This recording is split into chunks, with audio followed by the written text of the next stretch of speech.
Social media மூலமாக பார்க்கிற மக்கள் உங்கள் ஒவ்வொருவரையும் இயேசுவின் நாமத்தில் உங்களை நாங்கள் வரவேற்கிறோம். கர்த்தர் உங்களை ஆசீர்வதிப்பாராக. கர்த்தருடைய நாமத்திற்கு மகிமை உண்டாவதா. நாம் கர்த்தருடைய வார்த்தைக்கு நேராக நாம் கடந்து போக கர்த்தருடைய ஆவியானவர் இந்த காலவல்ல நம்மோடு அவர் பேசுவாராக.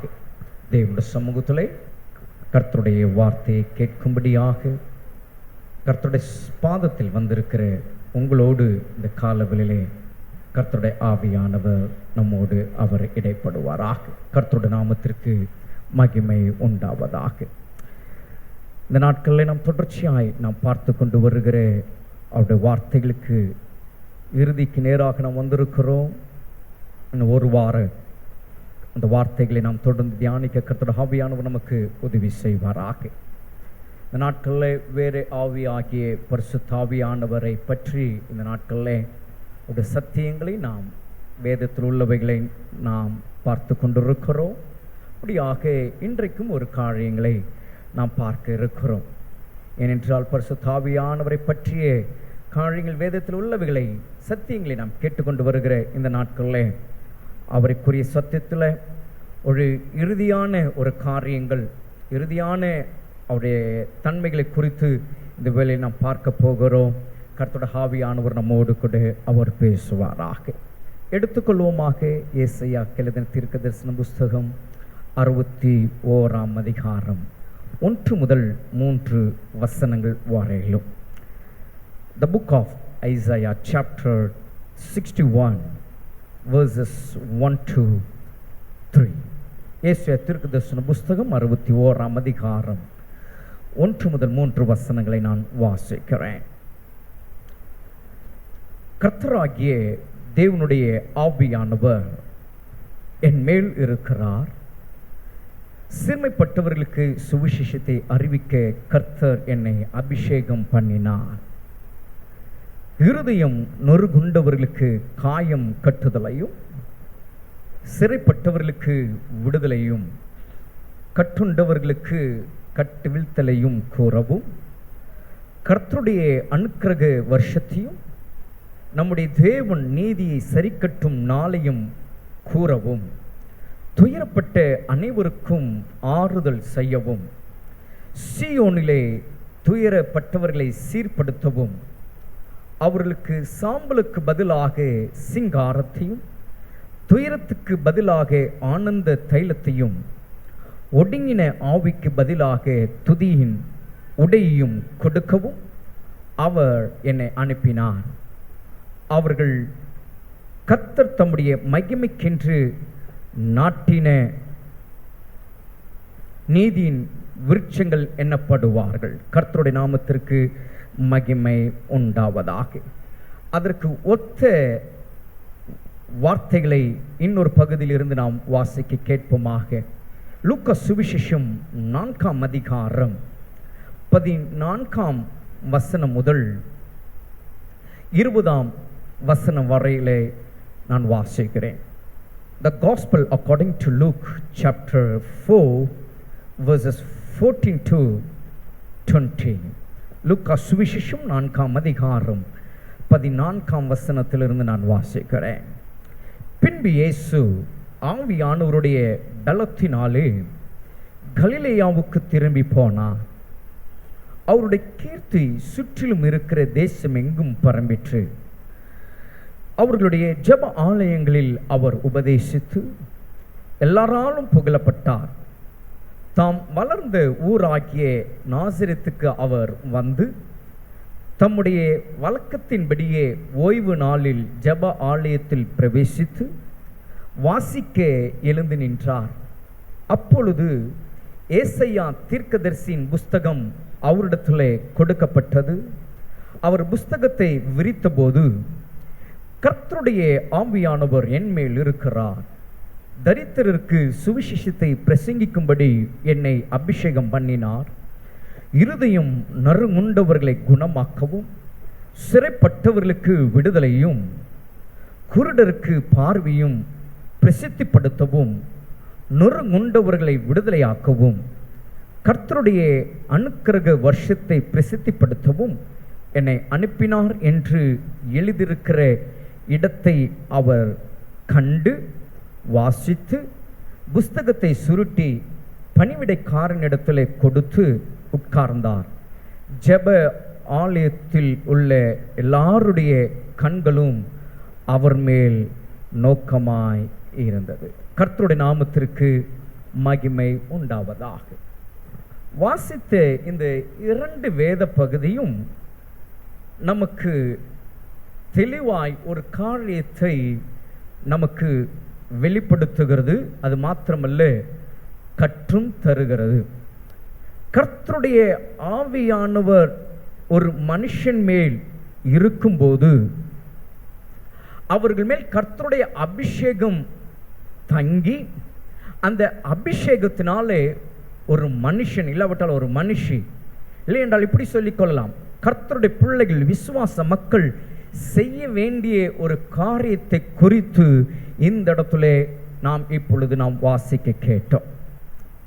பரிசுத்த ஆவியானவரை பற்றிய அநேக காரியங்களை கற்று அறிந்து வந்த நாம் இந்த நாட்களில் கர்த்தருடைய ஆவியானவர் உங்கள் மேல் தங்கியிருக்கும் போது, அந்த ஆவியானவர்னாலே நீங்கள் அபிஷேகம் பண்ணப்பட்டவர்களாய் நீங்கள் தேவ சபையிலே நீங்கள் இருக்கும் பொழுது, விசுவாச மக்கள் நீங்கள் செய்ய வேண்டிய ஒரு 10 விதமான காரியங்களை இந்த இடத்துல ஏசாயா தீர்க்கதரிசி சொல்லி வைத்திருக்கிறதை நாம் பார்க்கிறோம்.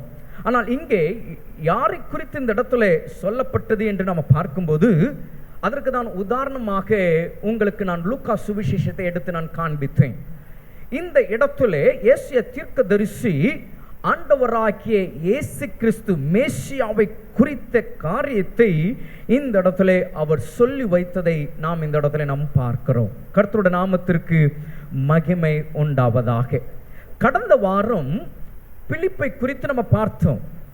ஒரு மனுஷனை கர்த்தருடைய ஆவியானவர் அனுப்பினார் என்று பார்க்கிறோம்.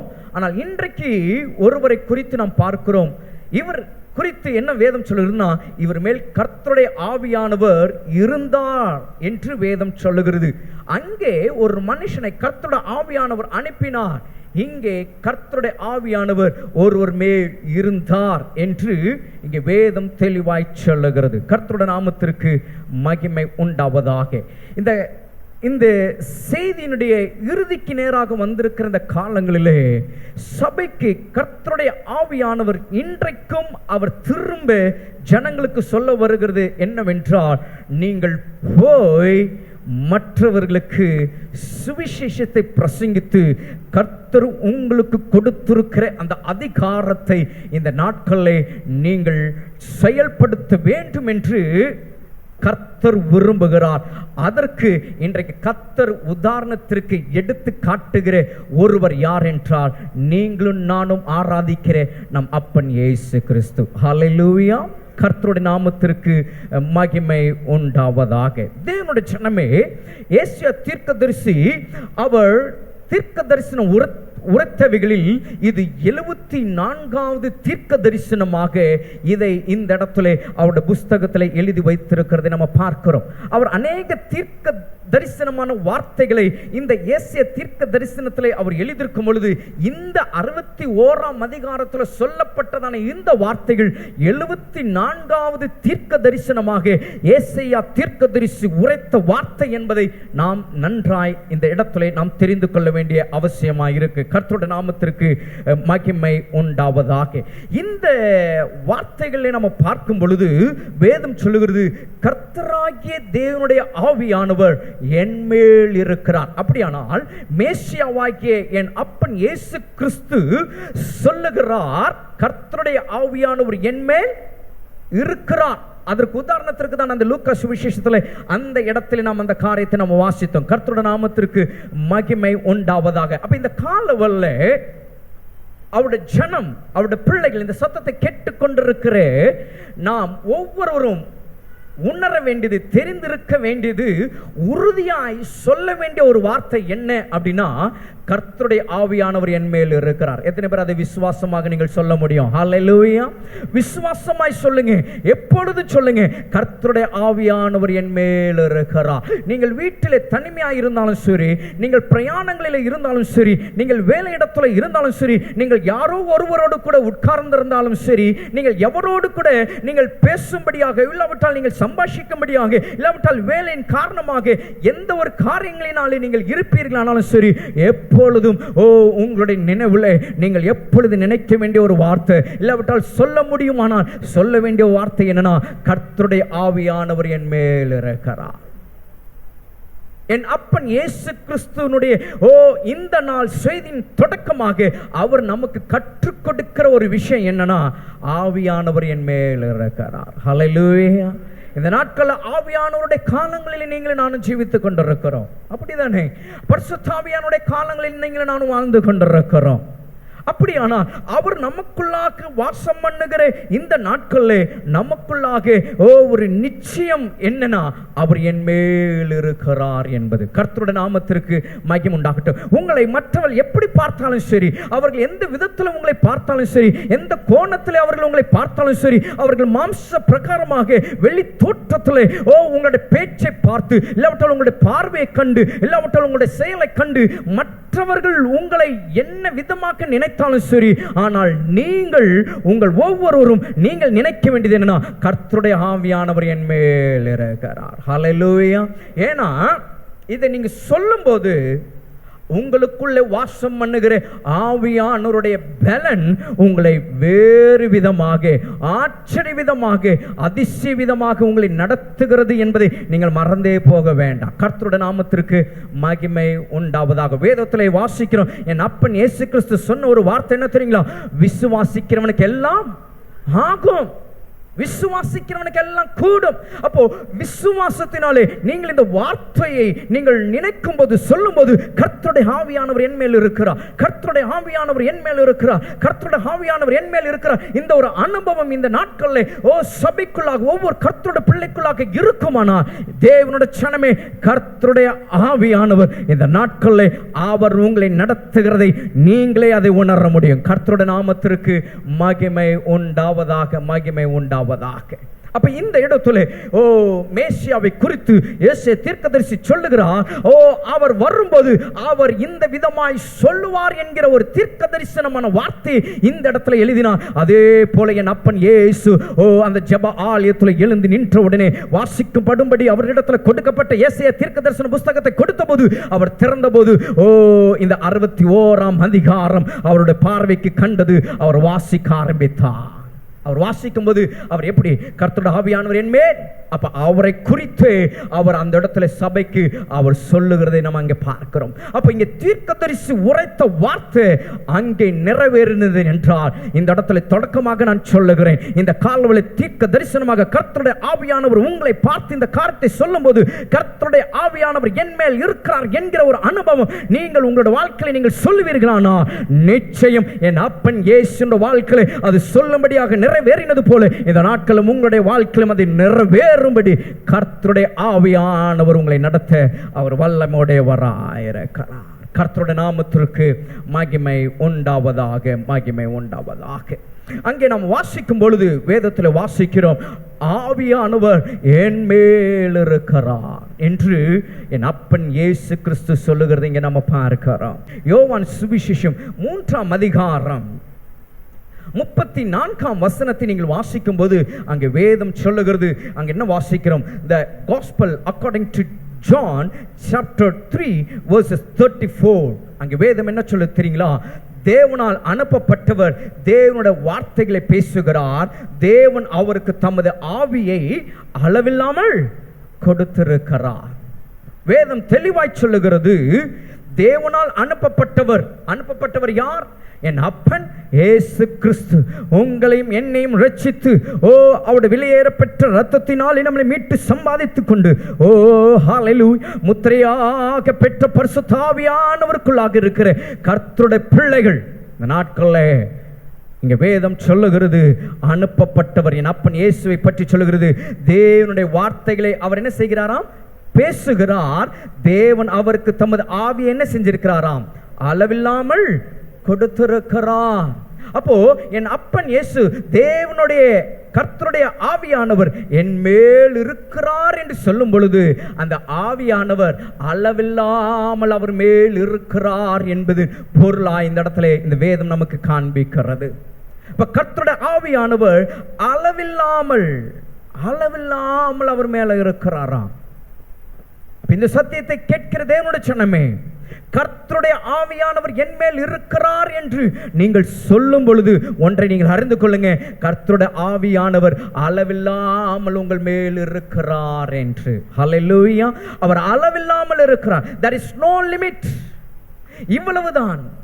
இவ்வளவுதான் என்று ஒரு அளவில்லாமல் அவர், வேதம் சொல்லுகிறது, என் அப்பன் இயேசுவின் மேலே அவர் அளவில்லாமல் அவர் இருந்தாராம்.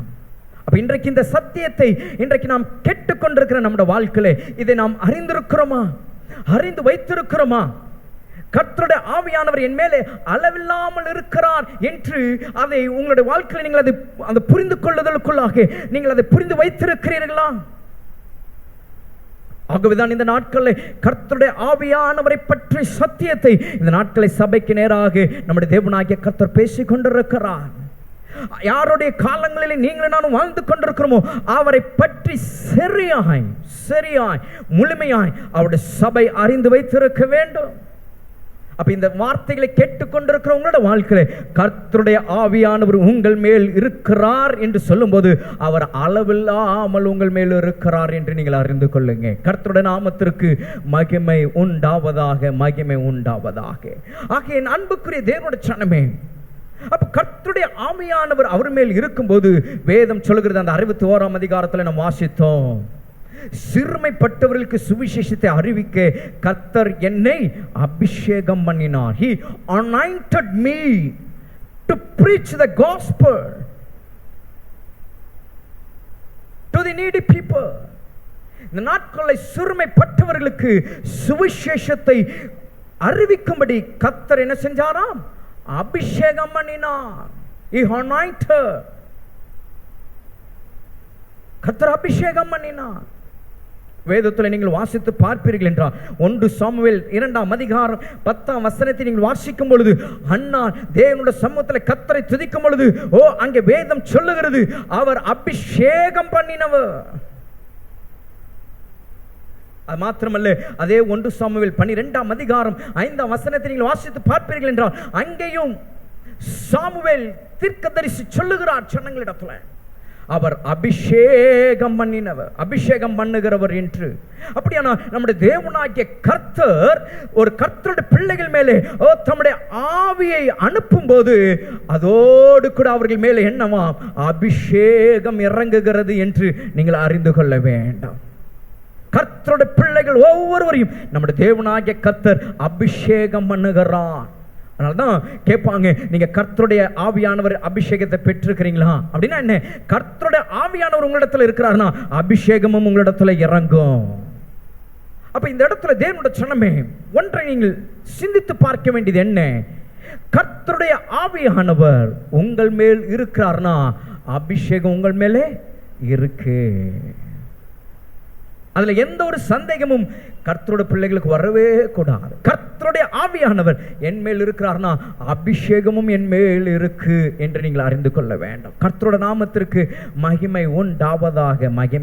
ஆகவேதான் ஆரம்பத்தில் தொடக்கத்தில் நான் சொன்னேன், கர்த்தருடைய ஆவியானவர் உங்கள் மேல் இருக்கும் பொழுது அவருடைய அபிஷேகம் நம்முடைய தேவனாகிய கர்த்தர் உங்களுக்கு அனுப்பி அவர் தம்முடைய சித்தத்தை உங்களுடைய வாழ்க்கையில செய்கிறார் என்று.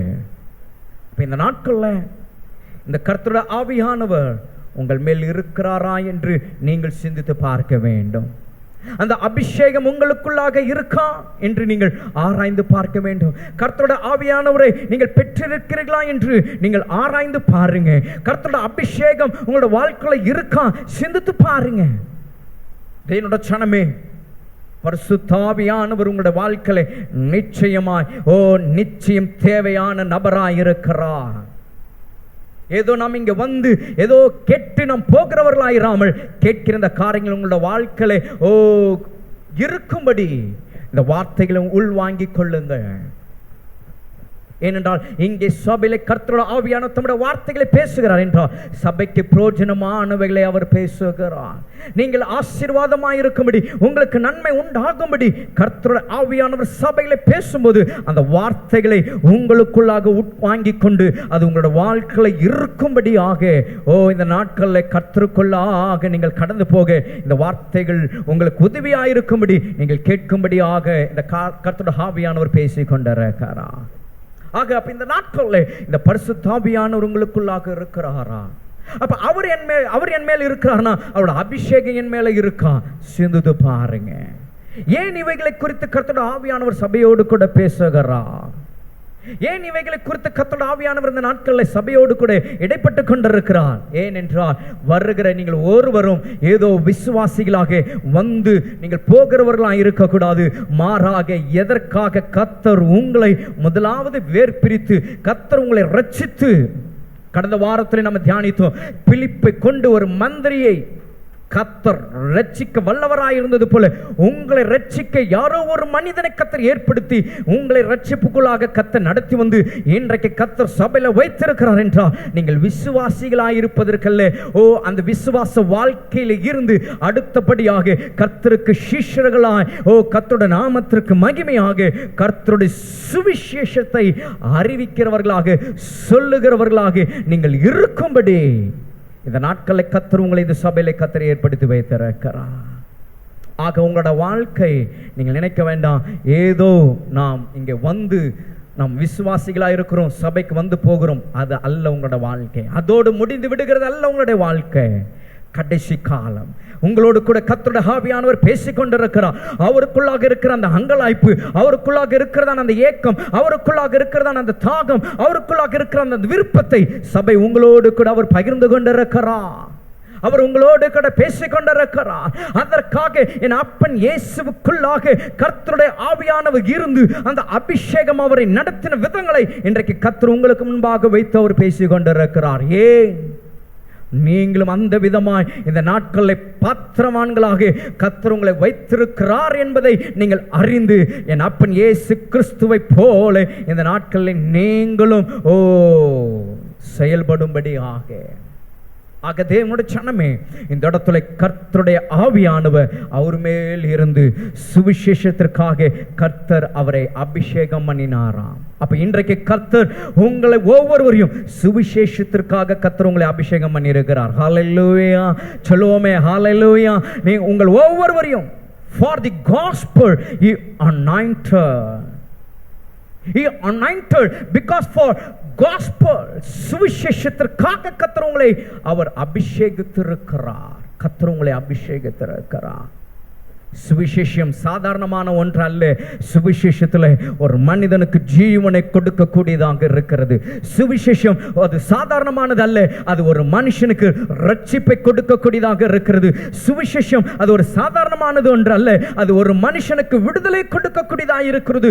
சுவிசேஷம் ஒரு சாதாரணமானது அல்ல, அது ஒரு மனுஷனை ஆசீர்வாதத்திற்கு நேராக கொண்டு போகிறது.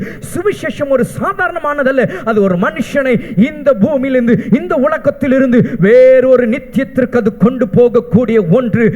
சுவிசேஷமாயிருக்கிறபடினாலே அந்த சுவிசேஷம் சொல்லும்படி உங்கள் மேல் விழுந்த கடமை என்பதை வேதம் நமக்கு திட்டவட்டமாய் சொல்லுகிறது. ஹல்லேலூயா.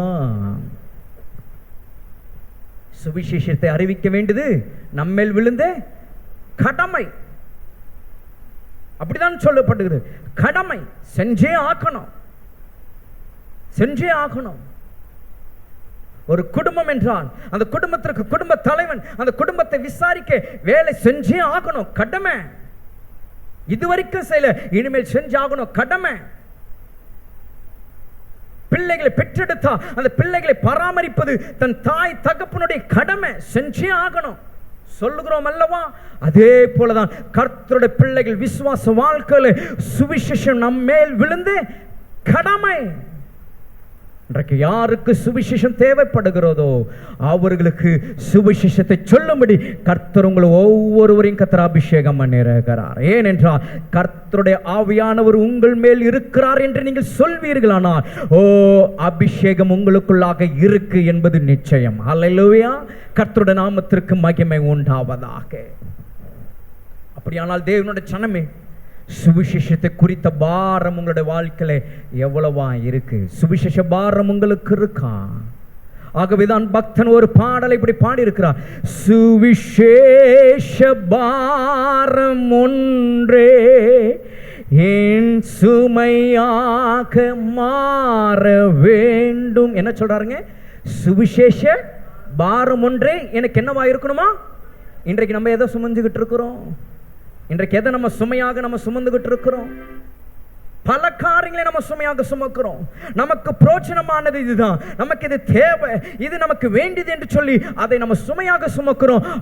இங்க வேதம் சொல்லுகிறது, பக்தன் இப்படி சொல்லுகிறார், சுவிசேஷம் என்னோட பாரம், அதுவே எனக்கு சுமையா இருக்கணும்னு. கர்த்தருடைய நாமத்திற்கு மகிமை உண்டாகட்டும். 2-3 தினங்களாக சிவகங்கைக்கு ஊழியத்தின் நிமித்தமாக போயிருந்த போது காளையார் கோவிலை தாண்டி தான் நான் அந்த ஊழியத்திற்கு நான் போக வேண்டியதாக இருந்தது. அந்த இடத்துல காளையார் கோயில் என்றாலே அங்கே ஜெபத்தோட்டத்தை குறித்து தான் பேசுகிறார்கள். தந்தை பெருகுமான் ஐயா அவர்களை குறித்து தான் அங்கே பேசப்படுகிறது. என்ன, அந்த காளையார் கோவில்ல அவர் அந்த இடத்துல செய்து கொண்டிருக்கிற சுவிசேஷ ஊழியம், அவர் அந்த இடத்துல கட்டி வைத்திருக்கிற அந்த கட்டிடங்கள் ஒரு நாளும் அந்த இடத்துல சும்மா இல்லை. அந்த இடத்துல ஏதோ ஒரு ஊழியங்கள் ஜனங்களுக்கு, ஊழியர்களுக்கு இலவசமாய் அவர் கொடுத்திருக்கிறார். பல இடங்களில் இருந்து ஊழியர்கள் அங்கே வந்து ஊழியர்களுக்கான ஒரு முகாம், இல்லாவிட்டால் வாலிபர்கள் என்றால் வாலிபர்களுக்கு என்ற ஒரு முகாம், பெண்கள் என்றால் பெண்களுக்கு என்ற முகாம் என்று தொடர்ச்சியாக அந்த இடத்துல சுவிசேஷம் அறிவிக்கப்பட்டு, எப்படி அறிவிக்கப்படுகிறது? ஜனங்கள் அந்த காளையார் கோவில்ல போய் இறங்கி கொண்டே இருக்கிறாங்க. உலகம் பார்க்குது, மக்கள் பார்க்கிறாங்க, என்னடா இந்த தோட்டத்திற்குள்ளாக ஜனங்கள் போக்கும் வருத்தமா இருக்கிறாங்க, எங்கிருந்து வருகிறாங்க, பல ஸ்டேட் வாகனங்கள் இதற்குள்ளாக போகுது, போக்கும் வருத்தமாக இந்த கேட் எப்பொழுது திறந்து இருக்கிறது? சுவிசேஷம். அப்ப பக்தன் எதை பாரமாக பாடினாரோ அது தன்னுடைய வாழ்க்கையை சுவிசேஷமாக அதை அறிவித்துக் கொண்டிருக்கிறார். இன்றைக்கு நம்முடைய பாரம் எதுவாக இருக்கு? நம்முடைய சுமை இன்றைக்கு எதுவாக இருக்கு? தேவனுடைய ஜனமே, கர்த்தர் நம்மளை அபிஷேகம் பண்ணி வைத்திருக்கிறது எதற்குனா சுவிசேஷத்தை அறிவிக்கும்படியாக. நான் சொல்லலைங்க, வேதம் இந்த இடத்துல திட்டவட்டமாய் சொல்கிறது. என் அப்பன் இயேசு கிறிஸ்துவை குறித்து சுவிசேஷத்தை அறிவிக்கும்படி அவர் அபிஷேகம் பண்ணப்பட்டாரா? இன்றைக்கு நீங்கள் அபிஷேகம் பண்ணப்பட்ட கர்த்தருடைய பிள்ளைகளாய் இருப்பீர்கள் என்றால் சுவிசேஷத்தை குறித்த பாரம் உங்களுடைய வாழ்க்கையில எவ்வளவா இருக்கு? சுவிசேஷம் உங்கள் மூலமாக ஜனங்களுக்கு எத்தனை பேருக்கு கடந்து போயிருக்கிறது? எத்தனை பேர் சபையில சேர்க்கப்பட்டு இருக்கிறார்கள்? எத்தனை பேர் தேவனுடைய ராஜ்யத்திற்காக வைராக்கியமாய் ஜீவித்துக் கொண்டிருக்கிறார்கள்? சிந்திக்க வேண்டிய ஒரு நிலையிலே இந்த காலவெளி கர்த்தருடைய ஆவியானவர் நம்மோடு கூட அவர் பேசிக் கொண்டிருக்கிறார். தேவனுடைய ஜனமே, சாதாரணமாய் நாம் எடுத்துக்கொள்ள வேண்டாம். ஏதோ செய்தி என்று நீங்கள் எடுத்துக்கொள்ள வேண்டாம். மறுபடியும் சொல்லுகிறேன், கர்த்தருடைய ஆவியானவர் தனக்குள்ளாக இருக்கிற அங்கலாய்ப்பை உங்களிடத்தில் அவர் வைத்துக் கொண்டிருக்கிறார். தன்னுடைய ஏக்கத்தை உங்களோடு கூட அவர் பேசிக் கொண்டிருக்கிறார். தன்னுடைய ஆசை, வாஞ்சை, விருப்பத்தை அவர் உங்களிடத்தில் அவர் பேசிக் கொண்டிருக்கிறார். காலங்கள் கடந்து விட்டது, வருடங்கள் உருண்டோடி விட்டது. ரட்சிக்கப்பட்டு சபையில சேர்க்கப்பட்டு சத்தியங்களை கேட்டு கேட்டு கேட்டு வார்த்தைகளை வாங்கி வாங்கி வாங்கி நமக்குள்ளாக நிரப்பி வச்சிருக்கிறோம். நிரப்பி வச்சிருக்க எத்தனை பேருக்கு அதை பகிர்ந்து நாம் கொடுத்து இன்றைக்கு ஆண்டவருக்கு முன்பாக அவர்களை நாம் நிறுத்தி இருக்கிறோம் என்பதை நாம் சிந்திக்க வேண்டாம். நீங்கள் சிந்திக்கும் பொழுது கர்த்தருடைய ஆவியானவர் நம்முடைய பலவீனங்களை நமக்கு சுட்டி காண்பிக்கிறவராயிருக்கிறார். சத்தியங்களை மாத்திரம் நாம் கேட்டு நாம் வெறும் இருதயமாக, வெறும் உள்ளமாக நாம் திரும்பி இருக்கிறோமா? இல்லாவிட்டால் கேட்ட சத்தியங்களை நமக்குள்ளாக வாங்கி வைத்து இன்றைக்கு அதை நாம் சுவிசேஷமாய் நாம் அறிவித்துக் கொண்டிருக்கிறோமா என்பதை கர்த்தருடைய ஆவியானவர் உங்களுக்குள்ளாக தனிப்பட்ட ரீதியில் அவர் உங்களோடு அவர் பேசி கொண்டிருக்கிறார். தேவனுடைய சொன்ன இது கடைசி காலம். கடைசி காலத்தில் வந்து விட்டது. உங்கள் குடும்பத்திற்காக கர்த்தர் உங்களை ஒரு சுவிசேஷகனாக, சுவிசேஷியாக கர்த்தர் உங்களை ஏற்படுத்தியிருக்கிறார். உங்கள் கணவருக்காக, உங்கள் மனைவிக்காக, உங்கள் பிள்ளைக்காக கர்த்தர் உங்களை ஒரு சுவிசேஷகனாக, ஒரு சுவிசேஷியாக கர்த்தர் ஏற்படுத்தியிருக்கிறார். உங்களை ஒரு குடும்பமாக, ஒரு கணவன் மனைவியாக கர்த்தர் உங்களை ஏற்படுத்தியிருக்கிறார்னா தேவ சித்தம் இல்லாமல் கர்த்தர் அதை ஏற்படுத்தவில்லை. எங்கேயோ இருந்த உங்களை, எங்கேயோ வாழ்ந்த உங்களை கர்த்தர் இணைத்திருக்கிறார் என்றால், உங்கள் மூலமாக ஒரு சந்ததி பிள்ளைகளை கர்த்தர் கொடுத்திருக்கிறார் என்றால், ஏதோ ஒரு நோக்கத்திற்காக கர்த்தர் உங்களை அந்த குடும்பத்திற்குள்ளாக, கர்த்தர் அந்த வம்சத்திற்குள்ளாக கர்த்தர் உங்களை கொண்டு வந்திருக்கிறார்னா, அது வெறும் சந்ததி உண்டாகும் அல்ல. நீங்கள் ஒரு சுவிசேஷகனாக, ஒரு சுவிசேஷியாக அந்த குடும்பத்திற்குள்ளாக நீங்கள் இருக்க வேண்டும் என்கிற ஒரு நோக்கத்தோடு கர்த்தர் உங்களை அபிஷேகம் பண்ணி அந்த இடத்துல கர்த்தர் உங்களை நிறுத்தியிருக்கிறார். ஹல்லேலூயா. கர்த்தருடைய நாமத்திற்கு மகிமை உண்டாகட்டும். அப்படியானால் நீங்கள் யாரும் சாதாரணமானவர்கள் அல்ல, நீங்கள் எல்லாரும் விசேஷித்தவர்கள். உங்கள் ஒவ்வொரு கர்த்தருடைய ஆவியானவர் உங்கள் மேல் தங்கியிருக்கிறார். உங்கள் மேல் அந்த அபிஷேகத்தை கர்த்தர் வைத்திருக்கிறார். அந்த நம்பிக்கை, அந்த நிச்சயத்தோடு இந்த வார்த்தைகளை தொடர்ந்து நீங்கள் கேளுங்க. கர்த்தருடைய நாமத்திற்கு மகிமை உண்டாகட்டும். இப்ப இந்த இடத்துல ஒரு 10 காரியங்களை ஏசாயா தீர்க்கதரிசி சொல்லுகிறது இங்க நம்ம பார்க்கிறோம். முதலாவது என்னன்னா, இருதயம் நொறுங்குண்டவர்களுக்கு. இந்த 10 காரியங்களை நம்ம இப்போ விளக்கமாக நம்ம பார்க்க முடியாது. ஆனால் வாசிக்கிற வார்த்தைகள் நாம் புரிந்து கொள்ளக்கூடிய ரீதியில் இருக்கிறபடினாலே உங்களோடு நீங்களே பேசுங்க. இந்த வார்த்தைகள் என்னுடைய வாழ்க்கையில நான் சுவிசேஷமாய் மற்றவர்களுக்கு நான் பிரோஜனமாய் இருக்கிறேனா என்று நீங்கள் சிந்தித்து பாருங்க. இங்க வேதம் சொல்லுகிறது, இருதயம் நொறுங்குண்டவர்களுக்கு காயம் கட்டுதல். முதலாவது ஒரு காரியம், இருதயம் நொறுங்குண்டவர்களுக்கு காயம் கட்டுதல். சிறைப்பட்டவர்களுக்கு விடுதலை, கட்டுண்டவர்களுக்கு கட்டுவிழ்த்தலை கூற, கர்த்தருடைய அனுக்கிரக வருஷத்தை, நம்முடைய தேவன் நீதியை சரிக்கட்டு நாளை கூற, துயரப்பட்ட அனைவருக்கும் ஆறுதல் செய்ய, சீயோனிலே துயரப்பட்டவர்களை சீர்படுத்த, அவர்களுக்கு சாம்பலுக்கு பதிலாக சிங்காரத்தை கொடுக்க, துயரத்திற்கு பதிலாக ஆனந்த தைலத்தை கொடுக்க, ஒடுங்கின ஆவிக்கு பதிலாக துதியின் உடையும் கொடுக்க. வேதம் சொல்லுகிறது, இந்த 10 காரியங்களுக்காக வேதம் சொல்லுகிறது, அவர் என்னை அனுப்பினார். இடத்துல என் அப்பன் இயேசு தெளிவாய் சொல்லுகிறார், அவர் என்னை அனுப்பினதற்கான காரணம் 10 இருக்கு. அந்த 10 என்ன அப்படின்னு இயேசு தீர்க்கதரிசி கொண்டு முன்னமே அவர் சொல்லிட்டாரு. அதை உறுதிப்படுத்ததான் மறுபடியும் லூக்கா சுவிசேஷத்துல 4ஆம் அதிகாரத்துல தாமே அதை ஜனங்களுக்கு அதை அவர் அறிவிக்கிறார், தாம் யார் என்று. அப்படியானால் அவருடைய ரத்தத்தினாலே மீட்டு அவருடைய சாயலாய் இன்றைக்கு சபையிலே அமர்ந்து இந்த வார்த்தை கேட்டுக்கொண்டிருக்கிற தேவனுடைய ஜனமே, அவருக்கு அந்த 10னா அவருடைய பிள்ளைகளாகிய நமக்கும் அந்த 10. கர்த்தருடைய நாமத்திற்கு மகிமை உண்டாகட்டும்.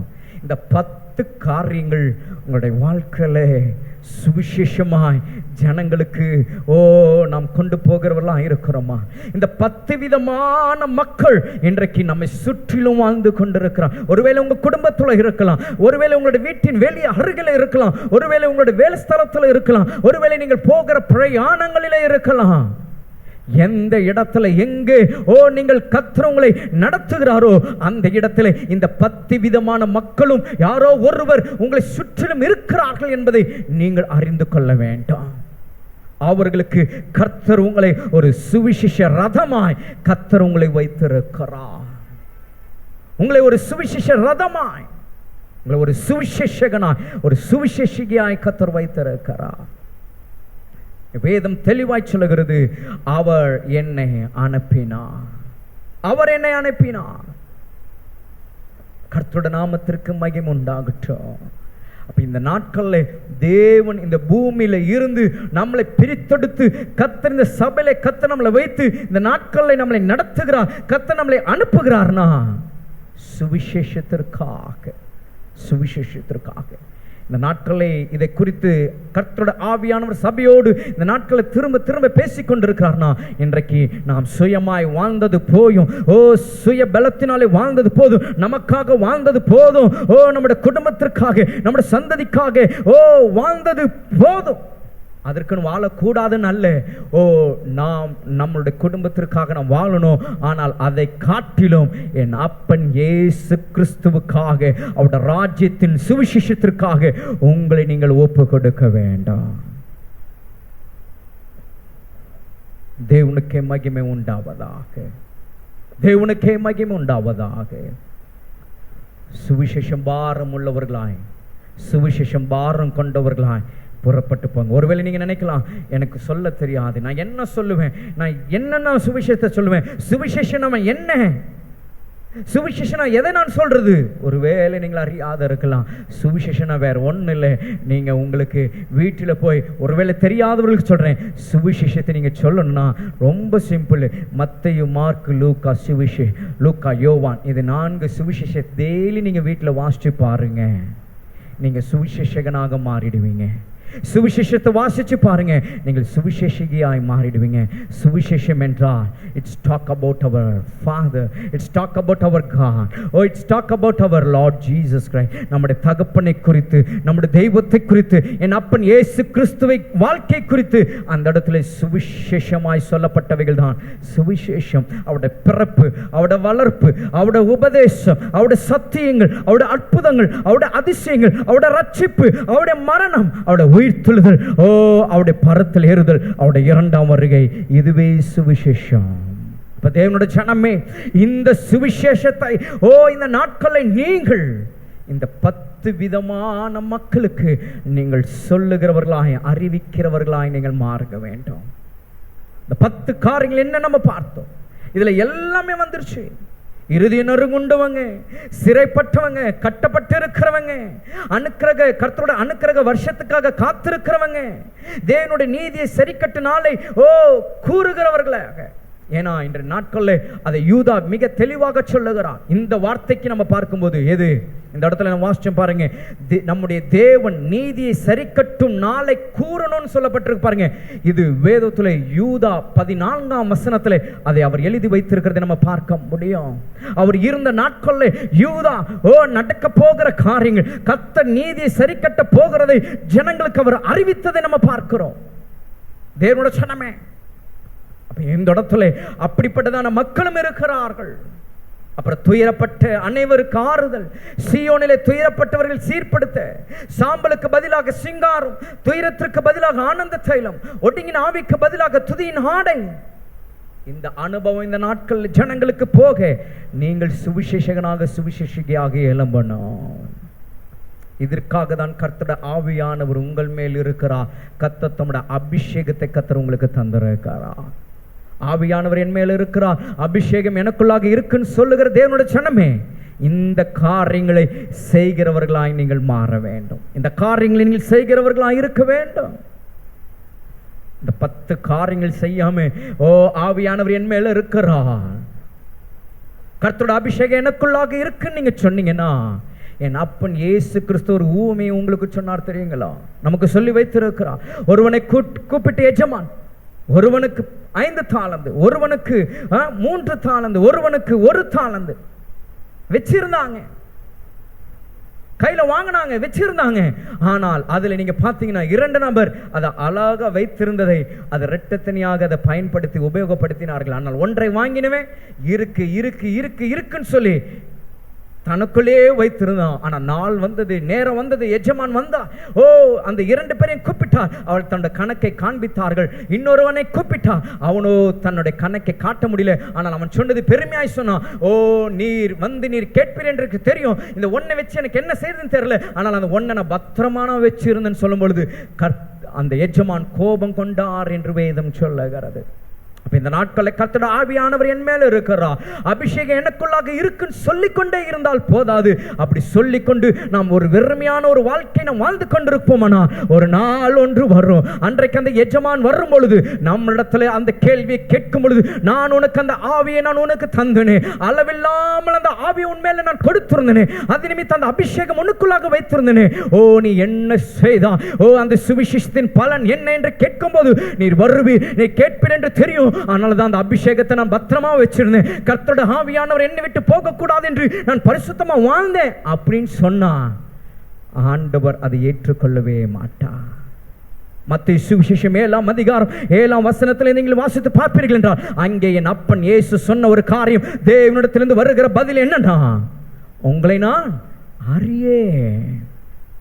அப்ப யாரை அவர் அறிந்தேன் சொல்வார்னா, கர்த்தர் கர்த்தருடைய ஆவியானவரை பெற்று கர்த்தருடைய அபிஷேகத்திற்குள்ளாக தேவனுடைய திட்டத்தை, தேவனுடைய சித்தத்தை, சுவிசேஷத்தை அறிவித்து ஒரு கூட்டம் மக்களை தேவனுடைய ராஜ்யத்திற்கென்று ஏற்படுத்தி நிறுத்தி, அது ஒருவேளை உங்கள் கணவராக இருக்கலாம், ஒருவேளை அது உங்க மனைவியாக இருக்கலாம், ஒருவேளை கர்த்தர் உங்களுக்கு கொடுத்த பிள்ளையாக இருக்கலாம், ஒருவேளை உங்களுடைய குடும்பமாய், உறவாய், சொந்தமாய், பந்தமாய் யாரோ ஒருவரை உங்கள் சுவிசேஷத்தின் மூலமாக அவர்களை தேவனுடைய ராஜ்யத்திற்கு முன்பாக நீங்கள் நிறுத்தி இருந்தீங்கன்னா அவர்களை பார்த்து கர்த்தர் சொல்வார், உன்னை நான் அறிந்திருக்கிறேன், உன்னை நான் அறிவேன், உன்னை நான் அறிவேன் மகனே, உன்னை நான் அறிவேன் மகளே.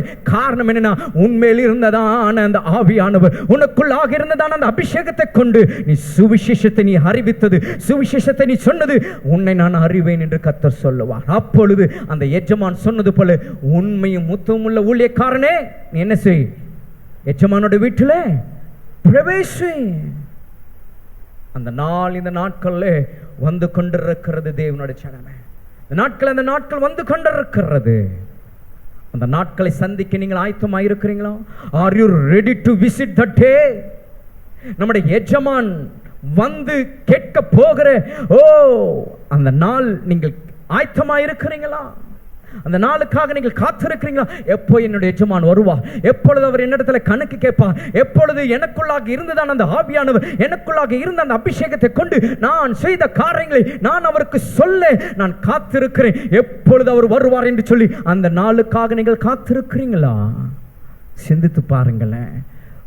கர்த்தருடைய வருகைக்காக காத்திருக்கிற அந்த நாளை குறித்த உங்களுடைய அனுபவம் எப்படிப்பட்டதாக இருக்கு? வெறும் ஜீவியமா, ஏதோ வெறும் வாழ்க்கையா, ஏதோ விசுவாசிகளா, ஏதோ கிறிஸ்தவர்களாய் வாழ்ந்து கொண்டு ஏதோ உலகத்தில் வாழுகிற மற்ற மக்களை போலவே நம்முடைய பேச்சும் செயலும் நடக்கையும் பார்வையும் பாவம் எல்லாம் அப்படியே இருக்குன்னா ஒரு பிரயோஜனம் இல்லை.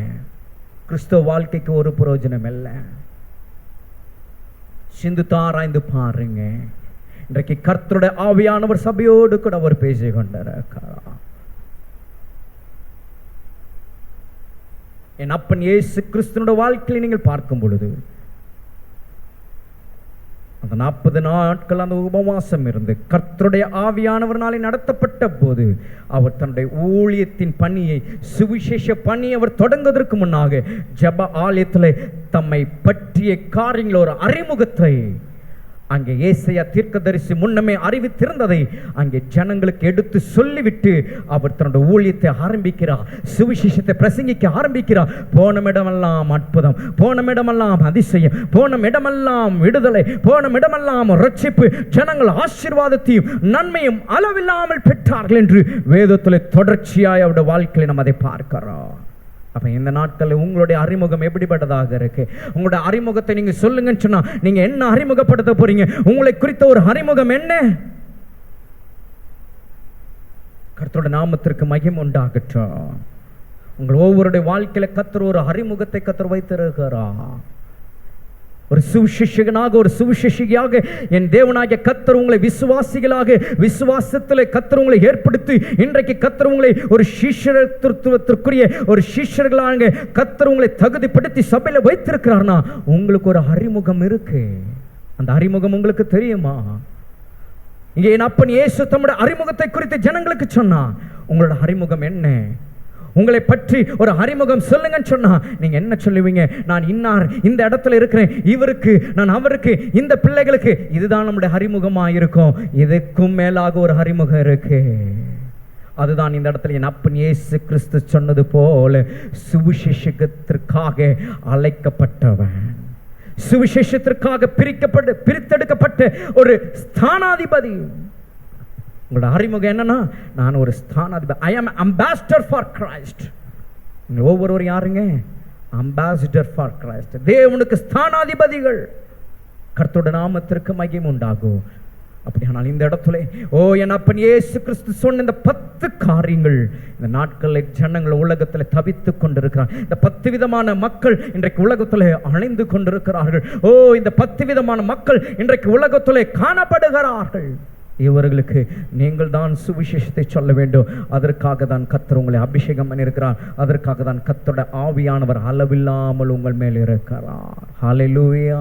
அது ஒருவேளை உங்கள் கணவருக்கோ, ஒருவேளை உங்கள் மனைவிக்கோ, ஒருவேளை உங்களோட பிள்ளைகளுக்கோ, ஒருவேளை மருமகனுக்கோ, ஒருவேளை மருமகளுக்கோ, ஒருவேளை பேர பிள்ளைகளுக்கோ, எதற்காக கர்த்தர் உங்களை ஏற்படுத்தி கர்த்தருடைய ஆவியானவர் உங்கள் மேல் இருந்து கர்த்தருடைய அபிஷேகத்தை உங்களுக்கு தந்திருக்கிறார் என்றால், சுவிசேஷத்தை நீங்கள் அவர்களுக்கு சொல்லி தேவனுடைய ராஜ்யத்திற்கு அவர்கள் நிற்கும்படியாக கர்த்தர் உங்களை ஏற்படுத்தியிருக்கிறார். தேவனுடைய ஜனமே, இந்த வார்த்தைகளை கேட்டுக்கொண்டிருக்கிற கர்த்தருடைய பிள்ளையே, உங்களோட வாழ்க்கை இந்த நாட்களில் நீங்கள் எப்படி வாழ்றீங்க சிந்திச்சு பார்த்து கர்த்தருக்காக கொஞ்சம் வாழுங்க. உண்மையான வாழ்க்கையை வாழுங்க, பரிசுத்தமான வாழ்க்கை வாழுங்க, நீதியான வாழ்க்கை வாழுங்க, உத்தமமான வாழ்க்கை வாழுங்க. இந்த வார்த்தைகளின்படி கர்த்தருக்காக ஜீவிங்க. தேவனுடைய ராஜ்யத்தை கட்டுங்க. கர்த்தருடைய நாமத்திற்கு மகிமையாக அவருடைய வரைக்காக ஆயத்தமாயிருங்க. அவரோடு கூட நித்திய காலமாக அந்த சந்தோஷம் மகிழ்ச்சியினாலே நிறைந்திருக்கிற அந்த வாழ்க்கைக்கு எப்பொழுது நீங்கள் ஆயத்தமாயிருங்க. கர்த்தர் உங்களை ஆசீர்வதிக்க அவர் உண்மையுள்ளவராக இருக்கிறார். நம்ம வாழ்றோம், கர்த்தரோட வருகை தாமதித்தால் நம்மளுக்கு மரணம் சம்பவிக்கும். ஒருவேளை மரணம் சம்பவித்தால் நாம் வாழ்ந்த அத்தனை ஆண்டுகள் வாழ்ந்த வாழ்க்கைக்கு என்ன அர்த்தத்தோடு நம்முடைய மரணம் நமக்கு சம்பவிக்கிறது என்று ஆராய்ந்து பாருங்க, சிந்தித்து பார்ப்போம். ஒருவேளை கர்த்தரோட வருகை வந்துச்சுன்னா கர்த்தரோட வருகையை நாம் நிற்க நாம் ஆயத்தமாக இருக்கிறோமா? அந்த வருகைக்கு நான் என்ன பாத்திரமா இருக்கிறேன் என்று சிந்தித்து பாருங்க. ஏசாயா தீர்க்கதரிசி மிக அழகா ஒரு காரியத்தை இந்த இடத்துல வைக்கிறார். நீங்கள் வேதத்தில் நீங்கள் வாசிக்கும் பொழுது ஏசாயா தீர்க்கதரிசன புஸ்தகம் வாசித்து நான் முடிக்க போகிறேன். 6ஆம் அதிகாரம் 1ஆம் வசனத்திலிருந்து நான் வாசிக்கிறேன், கவனியுங்கள். ஐசாயா chapter 6 verses 1 onwards நான் வாசிக்கிறேன், முடிக்க போகிறேன். இது நமக்கான ஒரு நேரம். கர்த்தருடைய ஆவியானவர் உங்களுக்கான ஒரு நேரத்தை கர்த்தர் இந்த இடத்துல கொண்டு வருகிறார். 6ஆம் அதிகாரம் 1ஆம் வசனத்திலிருந்து, உசியா ராஜா மரணம் அடைந்த வருஷத்தில் ஆண்டவர் உயரமும் உன்னதமான சிங்காசனத்தின் மேல், வேதம் சொல்லுகிறது, வீற்றிருக்க கண்டேன். அவருடைய வஸ்திர தொங்கலால் தேவ ஆலயம் நிறைந்திருந்தது. சேராபீன்கள் அவருக்கு மேலாக நின்றார்கள். அவர்களில் ஒவ்வொருவனுக்கும் அவ்வாறு செட்டைகளில் இருந்தன. அவன் 2 செட்டைகளால் தன் முகத்தை மூடி, 2 செட்டைகளால் தன் கால்களை மூடி, 2 செட்டைகளால் பறந்து ஒருவரை ஒருவர் நோக்கி, நன்றாய் கவனிங்கள் வார்த்தைகளை, சேனைகளின் கர்த்தர் பரிசுத்தர் பரிசுத்தர் பரிசுத்தர், பூமி அனைத்தும் அவருடைய மகிமையினால் நிறைந்திருக்கிறது என்று கூப்பிட்டு சொன்னார்கள். கூப்பிடுகிறவைகளின் சத்தத்தால் வாசல்களின் நிலைகள் அசைந்து ஆலயம் புகையினால் நிறைந்தது. அப்பொழுது நான், ஏசாயா தீர்க்கதரிசி சொல்லுகிறார் இந்த இடத்துல தம்மை பற்றி, அப்பொழுது நான், ஐயோ அதமானே, நான் அசுத்த உதடுகளுள்ள மனுஷன், அசுத்த உதடுகளுள்ள ஜனங்களின் நடுவில் வாசமாயிருக்கிறவன், சேனைகளின் கர்த்தராகிய ராஜாவை என் கண்கள் கண்டது என்றேன்.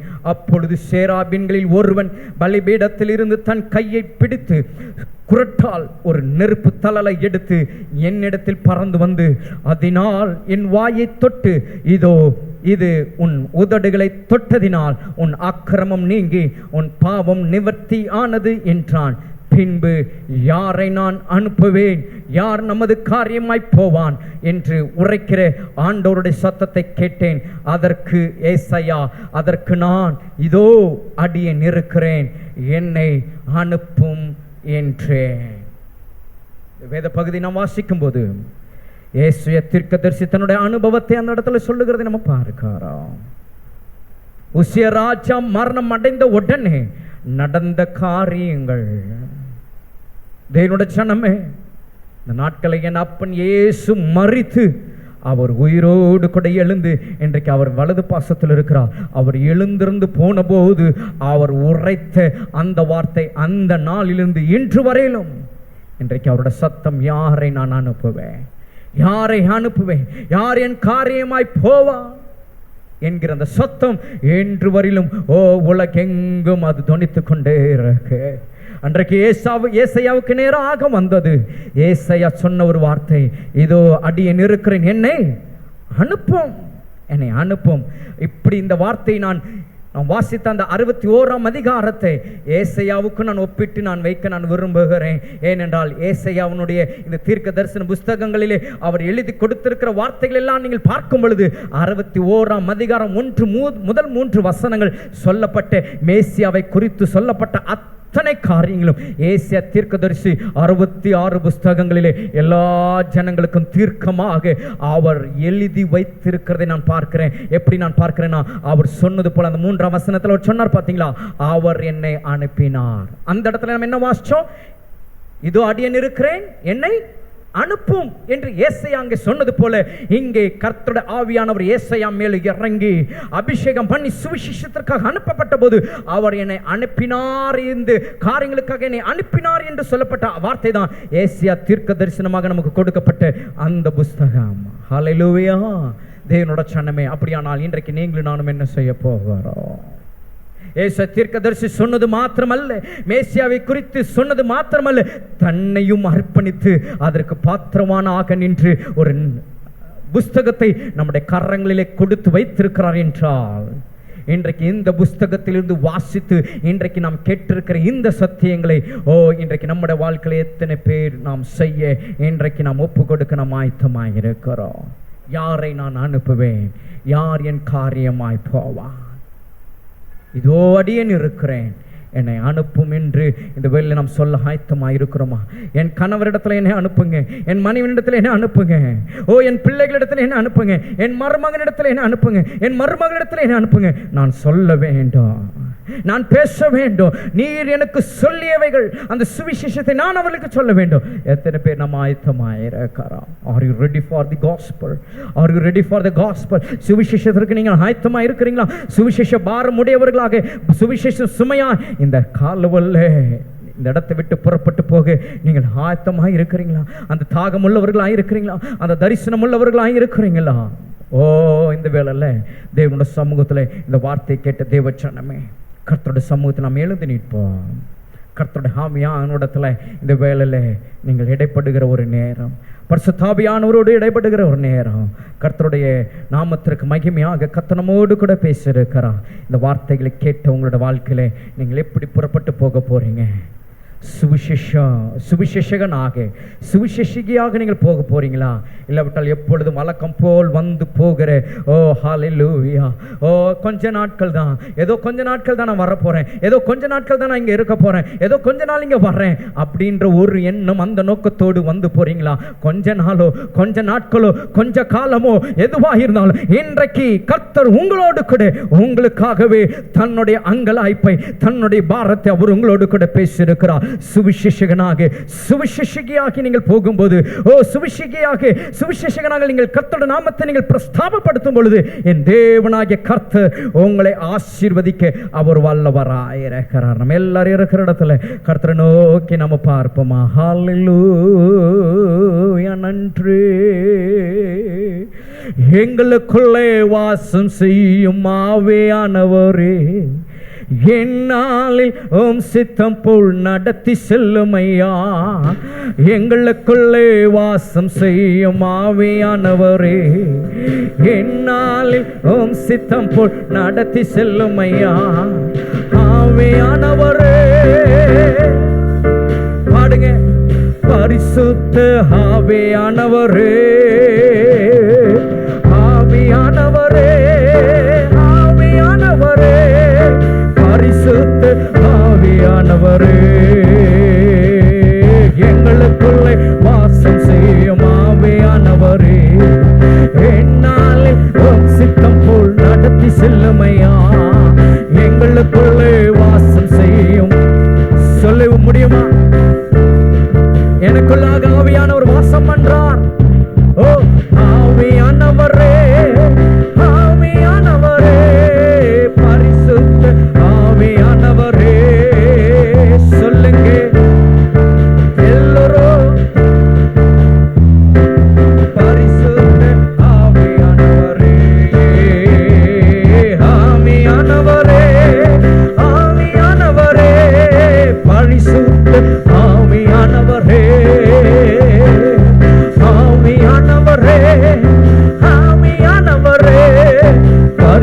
பரிசுத்த ஆவியானவரே, பரிசுத்த ஆவியானவரே, பரிசுத்த ஆவியானவரே. கரங்களை தட்டி ஓ கர்த்தருடைய ஆவியானவர் உங்களோடு கூட பேசியிருப்பார்னா, கர்த்தர் என்னோடு கூட பேசினார், ஓ ஹல்லேலூயா என்று சொல்லுகிறவங்க, ஒரு தீர்மானம் எடுக்கிறவங்க, ஓ அந்த தீர்மானத்தோடு போகிறவங்க, கரங்களை தட்டி ஓ கர்த்தருடைய நாமத்திற்கு மகிமையா, ஓ ஹல்லேலூயா, கர்த்தருடைய ஆசீர்வாதத்தை நிறைவாய் பெற்று கடந்து போங்க. கர்த்தர் உங்களோடு கூட இருப்பாராக.